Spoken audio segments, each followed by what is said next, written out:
કૃષ્ણ પરમાત્માનો આશીર્વાદ પોરબંદરને પ્રાપ્ત થયો, એવો જ આશીર્વાદ આપણા રાજકોટની ભૂમિને પણ મળ્યો.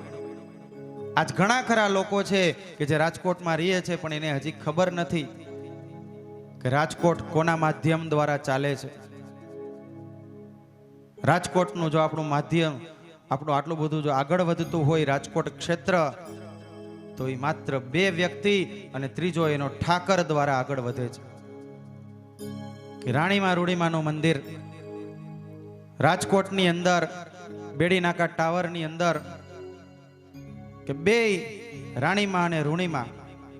આપણે એમ કહી છીએ કે રાણીમાં રૂડીમાં 2 સ્ત્રીઓ હતી, 2 દીકરીઓ હતી, પણ તમે શાસ્ત્રની રીતે જોવા જાવ ને તો સાક્ષાત લક્ષ્મીજી અને રૂક્ષ્મણીજીનો અવતાર છે.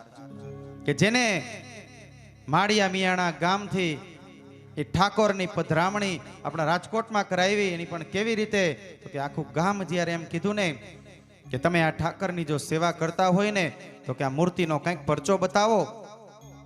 અને એવે સમયે રાણીમાં રૂડીમાં 2 સ્ત્રીઓએ ઠાકરની પાસે પોતાનો ચુંદડીનો છેડો મૂકીને કીધું કે હે ઠાકર, આજ લાજ રાખજે અમારી તારા ભક્તની. અને એવે સમયે માળિયા મિયાણા ગામની અંદરથી આખી ઠાકોરજીની જે મૂર્તિ હતી એ હાલતી થઈ, અને હાલતા હાલતા એ રાણીમાં રૂડીમાના ખોરામાં આવી ગઈ.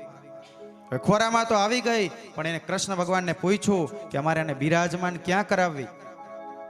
ત્યારે ભગવાને કીધું કે મારે રાજકોટની અંદર મારે બેસવું છે. ત્યારે રાજકોટની અંદર મધ્યમાં હોસ્પિટલ ચોક પાસે બેડી નાકા ટાવરની અંદર, એ બેડી નાકા ટાવરની અંદર રાણીમાં રૂડીમાનું એ જે ઠાકોરજી છે એને પધરામણી કરાવવામાં આવી. અને હાલના દિવસે પણ આ રાણીમાં રૂડીમાના મંદિરે જે દ્વારકાધીશનો શણગાર થાય એવો જ શણગાર આપણા રાણીમાં રૂડીમાના ઠાકોરને કરવામાં આવે છે. અને એવે સમયે એ રાણીમાં રૂડીમાએ રાજકોટના જે રાજા હતા એને વરદાન આપ્યું કે તારું રાજકોટ કે દિવસે નહીં વધે એટલું રાત્રે વધશે, અને રાત્રે નહીં વધે એટલું દિવસે વધશે. અહીંયા આવનાર વ્યક્તિ ભૂખો ઉઠશે, પણ કોઈ દિવસ ક્યારેય ભૂખો હુશે નહીં.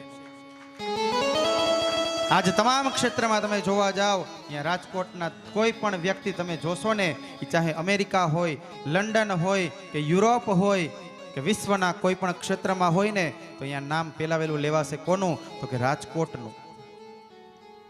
ક્યાંથી, તો કે રાજકોટથી. માનનીય વડાપ્રધાન ભાઈ જે આપણે નરેન્દ્રભાઈ મોદી વડાપ્રધાન બન્યા, તો એ પણ કયા ક્ષેત્રમાંથી આગળ વધ્યા, તો કે રાજકોટ ક્ષેત્રમાંથી. દુનિયાનો તમે કોઈ પણ વ્યક્તિને જોશો ને તો એ રાજકોટની ભૂમિને સ્પર્શ કરી, અહીંયા ઠાકોરજીના દર્શન કરી અને એને આશીર્વાદ પ્રાપ્ત કર્યા. આ રાણીમાં રૂડીમાનું મંદિર છે ને એ સાક્ષાત સૂર્યનારાયણ જે દિશામાં ઉગે ને એ દિશામાં છે. ઉપરાંતમાં યાની તમને એક રહસ્યમય વાત તમને કહું કે મંદિરના આંગણાની અંદર જે એક લીમડો છે, કે લીમડાના છાંય નીચે આ રાણીમાં રૂડીમાનું જે મંદિર છે, એ મંદિર સામે જેટલી લીમડાની ડાળ આવે ને, એ લીમડાની એક ડાળ જે હતી ને એ આખે આખી મીઠી છે. એક જ લીમડામાં કડવો અને જેને કહેવાય કે મીઠો લીમડો, 2 મિશ્ર છે.